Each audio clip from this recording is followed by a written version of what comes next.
নমস্কাৰ শংকৰজ্যোতি নিউজৰ দৰ্শকসকলক স্বাগতম জনাই ষ্টুডিঅ'ত মই সিমি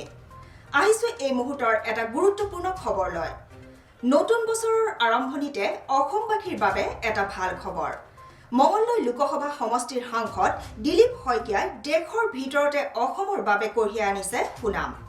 সমষ্টিৰ লগতে অসমবাসীৰ বাবে কৰা কৰ্মৰাজিৰ ওপৰত ভিত্তি কৰি শ্ৰেষ্ঠ খিতাপ লাভ কৰিবলৈ সক্ষম হৈছে ভাৰতীয় জনতা পাৰ্টিৰ সাংসদ দিলীপ শইকীয়াই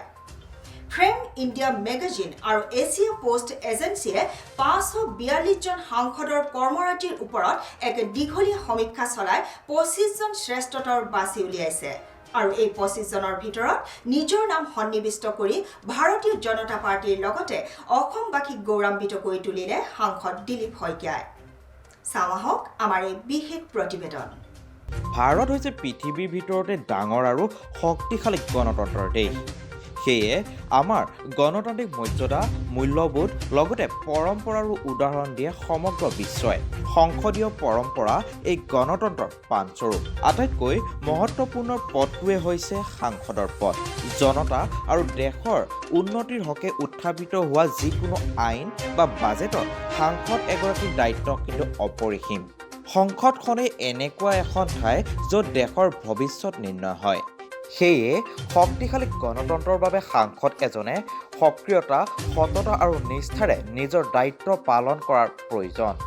এক দায়িত্বশীল সংবাদ মাধ্যমৰ কৰ্তব্য হিচাপে বিগত বৰ্ষৰ দৰে এই বৰ্ষৰো পুনৰ ফ্ৰেম ইণ্ডিয়া মেগাজিনে এছিয়া পোষ্ট এজেন্সিৰ সৈতে এক দীঘলীয়া সমীক্ষা আৰু গ্ৰাউণ্ড জিৰ' ৰিপৰ্টৰ জৰিয়তে 25 জন শ্ৰেষ্ঠ সাংসদ বাছি উলিয়াইছে যিয়ে সমাজ সেৱা জনসাধাৰণৰ পৰা আৰম্ভ কৰি গণতান্ত্ৰিক মৰ্যাদা শক্তিশালী কৰাৰ বাবে অহৰহ চেষ্টা কৰি আহিছে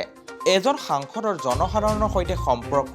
সাংসদজনৰ প্ৰভাৱ পৰিচয় কৰ্মশৈলী আৰু সদনত উপস্থিত থকাৰ লগতে সাংসদজনে সদনত কৰা উপযুক্ত প্ৰশ্ন আদিৰ ওপৰত ভিত্তি কৰি এজেন্সি জোটাই 542 জন সাংসদৰ পৰা 25 জন শ্ৰেষ্ঠ সাংসদ বাছি উলিয়াইছে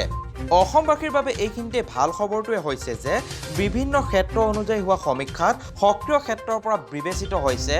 অসমৰ মঙলদৈ লোকসভাৰ সমষ্টিৰ ভাৰতীয় জনতা পাৰ্টিৰ সাংসদ দিলীপ শইকীয়া সেয়ে সমগ্ৰ দেশবাসীৰ আগত অসমক নিজৰ কৰ্মৰাজিৰে গৌৰৱান্বিত কৰাৰ বাবে দিলীপ শইকীয়া ডাঙৰীয়াক শংকৰজ্যোতি নিউজৰ ফালৰ পৰা আমি জনালো অশেষ অভিনন্দন